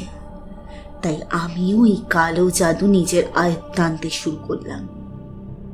যেখান থেকে হোক, যেভাবেই হোক, যে কোনো জড়িবুটি খুঁজে বের করতাম। কেথিন একটু একটু করে ফিরছিল আমার কাছে, আবার আগের মতো আমার কাছে আসতো। কিন্তু আমি বুঝতে পারিনি ভুল পদ্ধতিতে এই জাদুবিদ্যা প্রয়োগ করার ফলে এক ভয়ঙ্কর শয়তানকে আমি জন্ম দিয়ে ফেলেছি। কেনিথ সেদিন রাতে আমার এখানেই ছিল। আমরা দুজনেই ঘুমিয়ে পড়েছিলাম। হঠাৎ খেয়াল হলো আমাদের মাঝে কেভিন নেই। ব্যাস, ভারী দুশ্চিন্তায় পড়ে গেলাম। এদিক সেদিক খুঁজতে লাগলাম ওকে। খুঁজতে খুঁজতে হঠাৎ দেখলাম বাইরে যেখানে দোলনাটা টাঙানো আছে, সেই দোলনার সামনে দাঁড়িয়ে বিড়বিড় করে কি সব যেন সে বলে চলেছে। আমি ওর কাছে গিয়ে ডাকলাম ওর নাম ধরে। কেভিন আমার দিকে ফিরল বটে, কিন্তু ওটা কেভিনের চেহারা নয়। আমার ওইটুকু ছেলের মুখে এত হিংস্রতা কিছুতেই থাকতে পারে না। কেভিন এক পা করে এগিয়ে এলো আমার দিকে। আমার হাত খামচে ধরল। তো বড় নখ কি করে হলো কেভিনের আমার জানা নেই, কিন্তু ওর নখের আঘাতের চিহ্ন থেকে গেল আমার হাতে। আমি বুঝতে পারলাম না ওর হঠাৎ কি হলো। সেদিনকার মতো বিষয়টা মিটে গেল ঠিকই, কিন্তু এরপরে সমস্যা আরো গভীর হলো। আমি ব্ল্যাক ম্যাজিকের সাহায্যে কেথিনের সে প্রেমিকাকে একটু একটু করে অসুস্থ করে তুলছিলাম। সেই ওষুধের প্রয়োগেই একদিন আকস্মিক মৃত্যু ঘটে মেয়েটার। কেনিথ পুরোপুরিভাবে আমার হয়ে যায়। এই মুহূর্তে আমিও কালো জাদু করা বন্ধ করে দিই। মানুষটা যেখানে ফিরে এসেছে সেখানে আর এসব করে কি হবে এই ভেবে। এখানেই আমি সবচেয়ে বড় ভুলটা করে ফেললাম। কোনো বিদ্যাই অসম্পূর্ণ রাখতে নেই। যদি তা অসম্পূর্ণ রাখা হয় তাহলে তা ভয়ঙ্কর আকার ধারণ করতে পারে। সেটাই হলো আমার ক্ষেত্রে। একদিন আমি লক্ষ্য করলাম কেনিথ রান্নাঘরে লুকিয়ে লুকিয়ে কিছু একটা খাচ্ছে। কিছুটা কাছে গিয়ে দেখতে আমি থমকে গেলাম। গা গুলিয়ে উঠল আমার। কেনিথ পায়রার কাঁচা মাংস খাচ্ছে। ও সারা মুখ রক্তে লাল হয়ে গেছে। আমার শরীর খারাপ করতে লাগলো। আমি কেনিথকে ডাকতে ও জ্বলন্ত দৃষ্টিতে তাকালো আমার দিকে। তারপর হঠাৎ ছুটে এসে আমার গলাটা টিপে ধরল। আমি নিজেকে কোনো মতে বাঁচানোর চেষ্টা করতে লাগলাম। কেনিথের গলার স্বর পাল্টে গেছিল। ও চোখ দুটো যেন ফুটন্ত লাভা। আমি যে করে হোক নিজেকে ওর হাত থেকে ছাড়িয়ে ছুটে বাড়ির বাইরে বেরিয়ে এলাম। কোথায় যাব বুঝতে না পেরে স্থানীয় চার্চে ছুটে গেলাম। সেখানে ফাদারকে সব খুলে বললাম। ফাদার বললেন আমি নাকি ব্ল্যাক ম্যাজিককে মিসইউজ করেছি, কারো জীবন সংশয় ঘটিয়েছিল এই বিদ্যার দ্বারা, আর তার ফলে আমি জন্ম দিয়েছি এক এভিল স্পিরিটকে। এই স্পিরিট আমার স্বামী আর আমার ছেলের ওপর ভর করেছে। এখন ওদের হাতে শুধুই সকলের মৃত্যুই ঘটবে। এর থেকে বাঁচার একটাই উপায়, আমার নিজের স্বামী আর ছেলে দুজনকে মেরে ফেলতে হবে, তারপর ওই পলিফোনিতে বন্দি করতে হবে সেই এভিল স্পিরিটকে। আমি কয়েক মুহূর্তের জন্য থমকে গিয়েছিলাম। নিজের স্বামী নিজের সন্তানকে হত্যা করব, কিন্তু কি করে? এও কি সম্ভব? আমার মাথা কাজ করা বন্ধ করে দিয়েছিল, নিজের বোকামির ওপর রাগ উঠছিল। কি করে এত বড় সর্বনাশ ডেকে আনলাম আমি? কিন্তু এত বড় পাপ যখন করেছি তখন তার খেসারত দিতেই হবে। নিজের মনকে শান্ত করলাম আমি, নিজেকে বোঝালাম অনেক করে। অবশেষে নিজের বুকে পাথর চেপে নিজের হাতে কেনি তার কেভিনকে হত্যা করলাম আমি। সেই শয়তান আত্মাকে এই পলিফোনিতে বন্দি করলাম। এত কিছু করার পরে নিজের বেঁচে থাকার আর কোনো কারণ পেলাম না আমি, তাই শেষমেশ নিজেকেও বলি দেওয়ার সিদ্ধান্ত নিলাম। শেষ করে ফেললাম নিজেকে। কিন্তু সেই এভিল স্পিরিট এই বাড়িতেই বন্দী হয়ে থেকে গেল। এই বাড়িতে কেউ এসে রাত কাটাতে পারে না। কেন জানো? থেকে থেকে ওই পলিফোনিতে গান বেজে উঠত। কেউ মাঝরাতে খুব জোরে চিৎকার করে উঠত। কেউ থাকতে পারেনি এখানে, কেউ না। তবু এই বাড়ির বাইরে কারোর বিপদ হবার সম্ভাবনা ছিল না। এল যদি সেদিন আমাকে ডাকতে গিয়ে এভিল স্পিরিটের সাথে যোগ স্থাপন না করে ফেলত, তাহলে আজও বেঁচে থাকত, আর সেই শয়তানটা বাইরে বেরোতে পারত না। এখনো শেষ করে দেবে, সব কিছু শেষ করে দেবে। এর থেকে কি বাঁচার কোনো উপায় নেই ডেলা? ডেলা আর কোনো উত্তর দিল না। ধীরে ধীরে ধোঁয়ার মতো মিলিয়ে গেল। ধারা চেঁচিয়ে বলে উঠল, এবার কি হবে? আমরা বেরোবো কি করে? আমরা যে আটকা পড়ে গেলাম এই ঘরে। তখনও কথা কেঁদে চলেছে। ডিলাক্স স্যারের সাথে এমন একটা উটকো কাজে জড়ানোই উচিত হয়নি আমার।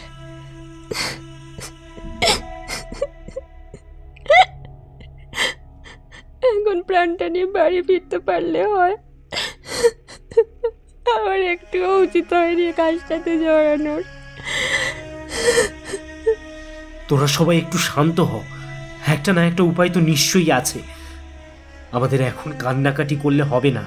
এখান থেকে বেরোনোর একটা উপায় যে করে হোক বের করতে হবেই। নীলাভর কথাটা শেষ হওয়া মাত্র আচমকা ঘরের দরজাটা তড়াম করে খুলে গেল। ধারা চমকে উঠল। দরজাটা খুললো কি করে নিজে থেকে? কে খুললো দরজাটা? তবে বেশিক্ষণ ঘরের ভেতরে কেউ অপেক্ষা করল না। চারজনে বেরিয়ে এলো ঘরের বাইরে।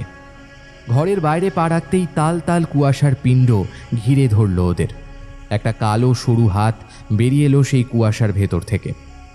কথার তো প্রায় জ্ঞান হারানোর অবস্থা। সিরাজ কোনো মতে ধরে ফেলল ওকে। একটা বিকট চেহারার প্রাণী বেরিয়ে এলো সেই কুয়াশার মধ্যে থেকে। মাথাটা উল্টো হয়ে কোনো মতে ঝুলছে শরীরের ওপরে। চোখ দুটো যেন ঠিকরে বেরিয়ে আসছে। হঠাৎ নীলাভর কানে কানে কেউ যেন বলল, ফলো মি। নীলাভ চমকে উঠে দেখল ছোট্ট কেভিন ওর পাশে এসে দাঁড়িয়েছে।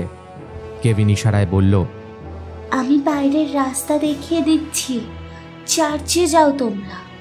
ফাদার লরেন্স গাইড করে দেবেন তোমাদের। কেভিনকে নিঃশব্দে অনুসরণ করে নীলাভ, আর বাকিরা অনুসরণ করে নীলাভকে। সেই কুয়াশার মূর্তি নাগাল পায় না ওদের। বাংলোর বাইরে বেরোনোর মুখে এসে কেভিন হঠাৎ মিলিয়ে যায়। নীলাভ ছুটতে থাকে। তাড়াতাড়ি চল, যত দ্রুত সম্ভব আমাদের চার্চে পৌঁছতে হবে, ফাদার লরেন্সের কাছে। নীলাভ, একটা কথা বলতো আমায়, আমরা আদৌ মুক্তি পাবো এই অশরীরী আত্মার হাত থেকে? কথা হাঁপাতে হাঁপাতে বলল, আমি আর পারছি না, বিশ্বাস কর, শরীর খারাপ লাগছে। জাস্ট একটু কষ্ট কর কথা, এই মুহূর্তে এসে যদি আমরা মনের জোর হারিয়ে ফেলি তাহলে সব শেষ হয়ে যাবে। তুই কি লড়াই না করেই মরতে চাস? হ্যাঁ? সিরাজের কথাগুলো শুনে একটু শান্ত হয় কথা। ধারা হঠাৎ বলে, ওটাই তো সেই চার্চ মনে হচ্ছে। কিছুটা দূরেই ছোট্ট চার্চটা দাঁড়িয়ে আছে। নীলাভরা আর দেরি না করে প্রবেশ করল সেই চার্চে। একজন সাদা পোশাক পরিহিত বয়স্ক লোক বাগানে বসেছিলেন। নীলাভদের দেখে উনি এগিয়ে এলেন। নীলাভ জিজ্ঞেস করল, আপনি বুঝি ফাদার লরেন্স? ভদ্রলোক মাথা নাড়িয়ে বলল, ইয়েস মাই সান। তা হঠাৎ আমাকে প্রয়োজন কেন? তা এভিল স্পিরিটকে শান্ত করতে হবে বুঝি? নীলাভ চমকে উঠে বলল, আপনি জানেন? সেই শয়তান যে জেগে উঠেছে তা আমি টের পেয়েছি। অলরেডি অনেকের ফার্মের থেকে অনেক পশু চুরি হতে শুরু করেছে। এরপর সে মানুষ শিকারে বেরোবে। সেই আত্মা বড় বিধ্বংসী। সে কাউকে রেহাই দেবে না। একে একে সবাইকে শেষ করে দেবে। তার সৃষ্টি হয়েছে সব কিছু শেষ করে দেওয়ার জন্য। ফাদার, আপনি যে কোনোভাবে একটা উপায় বলুন আমাদের। এভাবে তো সব কিছু শেষ হয়ে যেতে পারে না। আমাদের প্রফেসর ডিলাক্স স্যারকে অলরেডি মেরে ফেলেছে ও। না জানি এরপরে আর কতজনকে মারবে। আপনি প্লিজ কিছু একটা করুন। Please father, help us. ধারা কাতর কণ্ঠে অনুরোধ করল। ফাদার বললেন, ডেলা হিংস্র হয়ে উঠেছিল কেনিথকে পাওয়ার জন্য। তাই সে নিজের এথিক্স ভুলে গিয়েছিল। এত ভয়ঙ্কর একটা বিদ্যার অপব্যবহার করল। তাই তার ফল তো ওকে ভুগতেই হয়েছে। কিন্তু ডিলাক্স কিভাবে এত বড় বোকামি করল? একবারও ভাবল না যে কি করে সব স্পিরিট এভিল হতে পারে। এমন বোকামি কেউ করে? আর একা এত বড় একটা রিচুয়াল করার কথা ও ভাবলই বা কি করে? ও শেষ হয়েছে। এবারে বাকিরাও শেষ হবে। কেউ রেহাই পাবে না। ও কাউকে রেহাই দেবে না। এই মুহূর্তে ওই শয়তানকে প্রতিহত করা এক প্রকার অসম্ভব। এমন বলবেন না ফাদার। আমরা অনেক আশা করে আপনার কাছে এসেছি। নীলাভ বলল। নীলাভর চোখের দিকে তাকালো ফাদার। হঠাৎ যেন কেমন হকচকিয়ে গেল। তুমি মৃত মানুষের ডাক শুনতে পাও? ফাদার জিজ্ঞেস করল। নীলাভ বুঝে আসা গলায় বলল, হ্যাঁ, আমি আত্মার অস্তিত্ব টের পাই। সত্যি? স্ট্রেঞ্জ। এমন তো হওয়ার কথা নয়। বাবা বাবা, তাহলে তো একমাত্র তুমিই পারবে। ইয়েস, তুমিই পারবে এই শয়তানকে পুনরায় বন্দি করতে। মানে আপনি কি বলছেন? আমি কিছুই বুঝতে পারছি না ফাদার। একটু বুঝিয়ে বলবেন? নীলাভ ফাদারের কথার মানে না বুঝে অবাক দৃষ্টিতে তাকিয়ে থাকে ওনার দিকে। ফাদার বললেন, লিসন, আমি যা বলছি খুব মন দিয়ে শোনো। আচ্ছা, স্পিরিট কারা দেখতে পারে জানো? যাদের মনে কোনো ক্লেদ নেই, যারা মনের দিক দিয়ে একেবারে পরিষ্কার। একমাত্র তারাই পারে স্পিরিটদের দেখতে। তারা সব সময় বিপদের সময় কোনো না কোনো ভালো শুভ আত্মার সাহায্য পায়। A good soul can destroy the black soul. শুভ শক্তি সর্বদাই অশুভ শক্তিকে পরাজিত করতে সক্ষম। তোমাকে একটাই কাজ করতে হবে। তোমাকে এমন কোনো আত্মাকে খুঁজে বের করতে হবে যে তোমাকে সাহায্য করতে চায়। পারবে এমন কাউকে খুঁজে বের করতে? যদি বাঁচতে চাও তবে পারতেই হবে তোমাকে। সেই আত্মার মুখোমুখি হলে তুমি তাকে দুটো কথা বলবে। জাস্ট দুটো কথা। সেটা আমি তোমাকে কানে কানে বলে দিচ্ছি। এই দুটো কথা বললেই আমার বিশ্বাস সে তোমাকে সাহায্য করবে। এই বলে ফাদার নীলাভর কানের কাছে মুখ নিয়ে কয়েকটা কথা বললেন। কি বুঝলে? ফাদারের প্রশ্ন শুনে মাথা নাড়ল নীলাভ। ফাদারের শেষের কথাটুকু শুনে ওর সারা শরীর কেঁপে গেছে। এমনটাও হয়? এতটা নৃশংস হলো কি করে কেউ? তারপর ফাদার বললেন, এটা বলার পরেই দেখবে সে তোমাকে ঠিক সাহায্য করবে। সেই একমাত্র এই এভিল স্পিরিটকে হারাতে সক্ষম। কিন্তু সাবধান, খুব সাবধানে কিন্তু কাজটা তুমি করবে। একটাও স্টেপ যদি ভুল হয় সব কিছু কিন্তু পুরোপুরি ডিস্ট্রয় হয়ে যেতে পারে। এটাই একমাত্র উপায় সেই এভিল স্পিরিটকে নষ্ট করার। এই সুযোগটা হারিও না, যে করেই হোক ওকে পরাস্ত করতেই হবে, নইলে নইলে খুব বড় ক্ষতি হয়ে যাবে। Thank you father, thank you so much. Nilabh বলল। ফাদার জিজ্ঞেস করলেন, কিন্তু এমন একটা আত্মাকে তুমি কোথায় খুঁজে পাবে যে তোমাকে সাহায্য করতে চায়? এতক্ষণে নীলাভর ঠোঁটে হাসি ফুটে উঠল। ও বলল, আছে, একজন আছে। আছে? বাহ, ভেরি ওয়েল। তবে তবে আর অপেক্ষা করো না, যা যা বললাম সেটা করো, হাতে কিন্তু সময় খুবই কম। বাড়িতে এসেই নীলাভ কথা আর সিরাজকে বলল, তোদের একটা কাজ করতে হবে। কি কাজ? সিরাজ জিজ্ঞেস করল।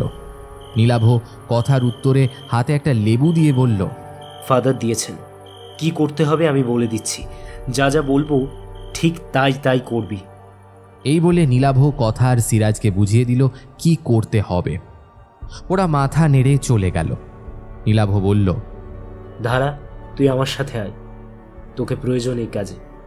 ধারা খানিকটা আন্দাজ করতে পারছে নীলাভ কি করবে। নীলাভ আর ধারা ওই দোলনার কাছে গেল। নীলাভ উচ্চস্বরে ডেকে উঠল, কেভিন, কেভিন। ধারাও নীলাভর সাথে গলা মেলালো। Kevin, Kevin, we need your help. এরপর কেভিন সেই ক্রিসমাস ট্রিয়ের পেছন থেকে বেরিয়ে এলো। ওর চোখ দুটো বড্ড ফ্যাকাশে। নীলাভ আর সময় নষ্ট করল না।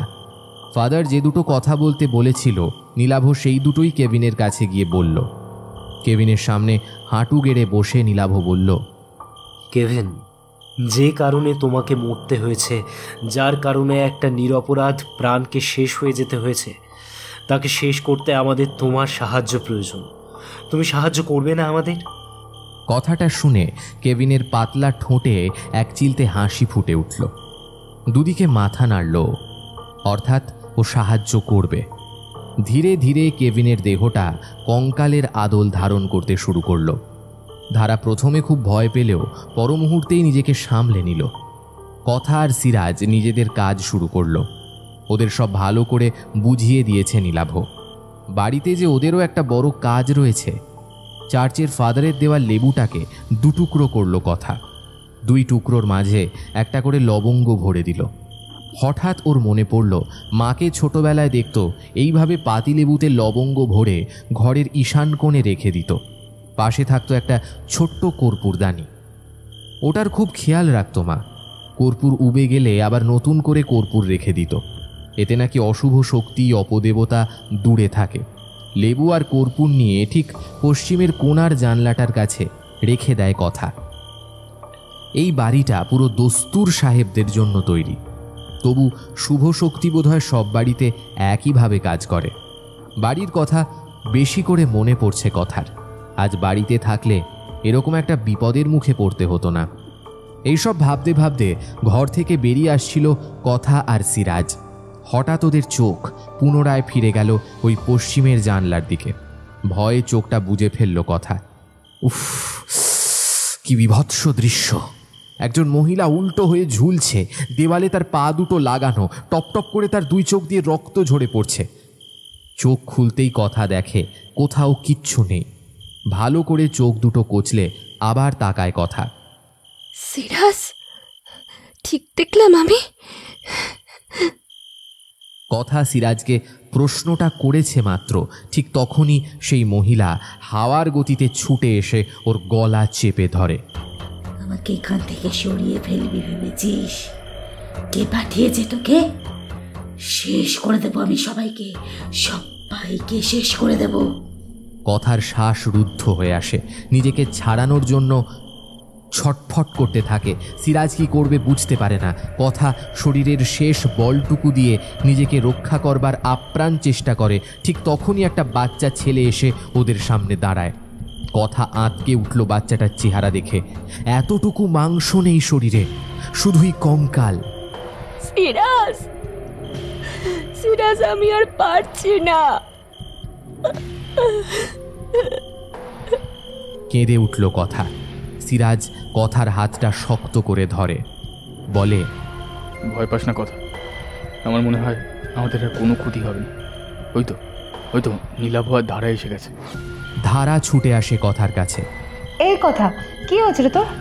কাঁদিস না, কোনো ভয় নেই তোর, সব ঠিক হয়ে যাবে, দেখবি সব ঠিক হয়ে যাবে, তুই প্লিজ কাঁদিস না। কথাকে জড়িয়ে ধরে ধারা। ওই বিভৎস চেহারার মহিলার সামনে হঠাৎ কেভিন নিজের আসল চেহারা ধারণ করে, অস্ফুটেও ডেকে ওঠে, মা। ধারা, কথার সিরাজ অবাক হয়ে যায়। ধারা বলেই ফেলে, হে, এটা তো ডেলা নয়, একে কেন মা বলে ডাকছে কেভিন? নীলাভ এবার আলতো হাসল, বলল, তোরা এখনো বুঝতে পারিসনি? ডেলাই আসলে সেই কালো জাদুর থেকে জন্মানো ব্ল্যাক বা এভিল স্পিরিট। সবাই অবাক হয়ে গেল। ধারা জিজ্ঞেস করল, কি বলতে চাইছিস তুই? নীলাভ বলল, তোরা এখনো? তাহলে একটু খুলেই বলি তোদের পুরো ব্যাপারটা। তখন ফাদার লরেন্স আমাকে এই কথাটাই বলেছিলেন, কোনো মানুষের পক্ষে সম্ভব নয় শুদ্ধ মন নিয়ে ব্ল্যাক ম্যাজিক পারফর্ম করা। ম্যাজিকের নামেই যে ব্ল্যাক রয়েছে, ডেলার পক্ষেও সম্ভব ছিল না। তাই একটা স্পেশাল রিচুয়াল পারফর্ম করে নিজের আত্মাকে দুটো ভাগে ভাগ করে আলাদা করে দিয়েছিল ডেলা। এর একটা হলো শুভ আত্মা, আর একটা হলো অশুভ আত্মা। ডেলা যতবার কেনিথ আর ওর প্রেমিকার মধ্যে ফাটল ধরানোর জন্য কোনো কালো জাদুর সাহায্য নিয়েছে, ততবার ওই সেই অশুভ আত্মা একটু একটু করে শক্তিশালী হয়ে উঠেছে। এইভাবেই চলতে চলতে একটা সময়ের পরে এভিল স্পিরিটে পরিণত হয় ডেলার আত্মার একটা ভাগ, যাকে হারানোর ক্ষমতা ছিল না ডেলার। কেনিথ কিংবা কেভিনকে নিয়ে ওরকম অস্বাভাবিক ব্যবহার করাচ্ছিল ডেলার ব্যাড সোল। এরপরে ধীরে ধীরে ডেলা নিজের স্বামী কেনিথ আর নিজের ছেলে কেভিনকে মেরে ফেলতে বাধ্য হয়। এতে সেই এভিল স্পিরিট আরও শক্তিশালী হয়ে ওঠে। কিন্তু ডেলা তাকে বন্দি করে ফেলেছিল অনেক আগেই। নিজেকে বন্দি করার মানে বুঝিস? নিজের আত্মার একটা অংশকে বলি দিয়েছিল ডেলা। এত কিছু করতেই হতো না ওকে। কেনিথ যখন ওকে ঠকিয়েছিল তখন চুপচাপ ওর জীবন থেকে সরে এসে একটা স্বাভাবিক জীবনযাপন করতেই পারত ডেলা, কিন্তু তা করল না, কিছুতেই করল না। এক ভয়ঙ্কর খেলায় নামলো, জোর করে ছিনিয়ে আনতে চাইল কেনিথকে। তুই জানিস এই কালো জাদুর বিদ্যা প্রয়োগ করতে গিয়ে নিজের ওই ছোট্ট ছেলে কেভিনকে কতভাবে কষ্ট দিয়েছে ডেলা। কেনিথকেও কাছে পেত না, তাই কেভিনের নখ, চুল ইত্যাদি প্রয়োগ করে তুকতাক করেছে, কারণ কেনিথ আর কেভিনের শরীরে একই রক্ত বইছে। যতবার কেনিথের কোনো ক্ষতি করতে গেছে ডেলা, ততবার সবচেয়ে বেশি ক্ষতি করেছে নিজের ছেলের। কেভিন রীতিমতো ভয় পেত ওর মাকে, তবু মুখ ফুটে কিচ্ছু বলতে পারতো না। মা যে খারাপ কিছু করতে পারে সেটা বোঝার বয়স তখনও হয়নি কেভিনের, আর সেটারই সুযোগ নিয়েছিল ডেলা। তাই এরপরে নিজের আত্মাকে ধ্বংস করতেই হতো ডেলাকে, না হলে ও মুক্তি পেত না। এরপরও এত কিছু হতো না যদি না ডিলাক্স স্যার হঠাৎ করে নিজের পুরনো আত্মীয়ের মৃত্যুর রহস্য কিনারা করতে উঠে পড়ে লাগতেন এত বছর পরে। আর চেষ্টা করলেন তো করলেন, পরপর 2 দিন ভুল মন্ত্র উচ্চারণ করলেন।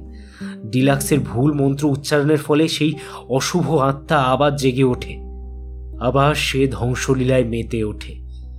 কেভিনের আত্মা কখনো শান্তি পায়নি এই কারণেই, ও জানে ওর মায়ের একটা অংশ এখানেই বন্দি, আর ছেলেটা নিজের মাকে চায়। আমার বিশ্বাস পারলে একমাত্র কেভিনই পারবে ডেলার ব্যাড সোলকে শান্ত করতে। ধারার চোখে না জানি কেন অজান্তেই জল চলে আসে। কেভিন আর ডেলা মুখোমুখি দাঁড়িয়ে আছে। ডেলার ওই জ্বলন্ত দৃষ্টি ধীরে ধীরে শান্ত হচ্ছে, আগের মতো আর ভয়ঙ্কর লাগছে না ওকে। কেভিন এক পা করে এগিয়ে যাচ্ছে ডেলার দিকে। হঠাৎ থেমে যায় কেভিন, ওর পা আর এগোতে চায় না। ডেলার আত্মা খানিক হকচকিয়ে যায়, বলে ওঠে, কি হলো? আয়, আমার কাছে আয়। কেভিন 2 দিকে মাথা নাড়ায়। আমার পক্ষে সম্ভব নয় কোনো এভিল সোলের কাছে যাওয়া। তুমি যতক্ষণ না এই খারাপ কাজ বন্ধ করছো ততক্ষণ আমি কিছুতেই তোমার কাছে যেতে পারবো না। হঠাৎ ডেলার চোখ দিয়ে কালো জল গড়িয়ে পড়ে, আর তার ফলে ওর শরীর থেকে আশ্চর্যজনকভাবে ধোঁয়া বেরোতে থাকে। মাটিতে লুটিয়ে পড়ে ডেলার অবয়বটা। কেভিন ছুটে গিয়ে মাকে জড়িয়ে ধরে। ক্রমশ দুজনের অবয়ব একে অপরের সাথে মিশে যায়, শেষ ধোঁয়াটুকু মিলিয়ে যায় দূরে কোথাও। নীলাভ অবাক দৃষ্টিতে চেয়ে দেখে সেই দৃশ্য। আজ যেন বহু যুগ পরে ভীষণ হালকা লাগছে নীলাভর। এতদিন বুকের ভেতরে একটা অকারণ ভার বহন করে এসেছে। আজ সেই কারণ বুঝতে পারছে নীলাভ। সেই 6 বছরের নীলাভ পারেনি চার্চের ফাদারের অতৃপ্ত আত্মার কথা বুঝতে, কিন্তু নীলাভ পেরেছে এতগুলো বন্দি আত্মাকে মুক্তি দিতে।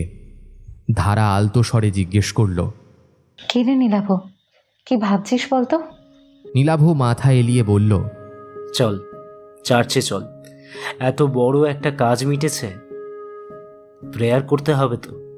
বাইরে চার্চের থেকে তখন প্রেয়ার ভেসে আসছে। Our Father, who art in heaven, hallowed by thy name. Thy kingdom come, thy will be done, on earth as it is in heaven. Give us this day our daily bread, and forgive us our trespasses, as we forgive those who trespass against us. And lead us not into temptation, but deliver us from evil. চারজন বেরিয়ে যায় নিঃশব্দে। পেছনে পড়ে থাকে বাংলোটা, আর একটা অভিশপ্ত অধ্যায়ের সমাপ্তি।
এতক্ষণ আপনারা শুনছিলেন শাপিত আখ্যান, রচনা সোহিনী অধিকারী। আজকের গল্প পাঠ ও গল্পের সূত্রধারে ছিলাম আমি, সায়ন্তন। অন্যান্য চরিত্রে আমার সাথে ছিল প্রীতম, সৌমদীপ, সুপ্রজা, অস্মিতা, আর্য, তৃষা এবং পার্থ। এই গল্পের নাট্যরূপ নির্মাণে ছিল দিশানি, শব্দ সংযোজনে ছিল সৃজা, আবহ ও স্পেশাল এফেক্টসে ছিল শঙ্খ। এই গল্পের প্রচ্ছদ নির্মাণ করেছে পিক্সেলের থেকে আকাশ। কেমন লাগলো আজকের গল্পটা? যদি এই গল্পটা আপনাদের ভালো লেগে থাকে অবশ্যই ভিডিওটিকে একটি লাইক করে দেবেন, চ্যানেলটা সাবস্ক্রাইব করতে ভুলবেন না, বেল আইকনে ক্লিক করে দেবেন সমস্ত গল্পের আপডেট এবং নোটিফিকেশনস সবার আগে পাওয়ার জন্য। আগামী পর্বে আবার আপনাদের সাথে দেখা হবে আরও একটা নতুন গল্প নিয়ে। সবাই ভালো থাকবেন, সুস্থ থাকবেন। নমস্কার, শুভরাত্রি।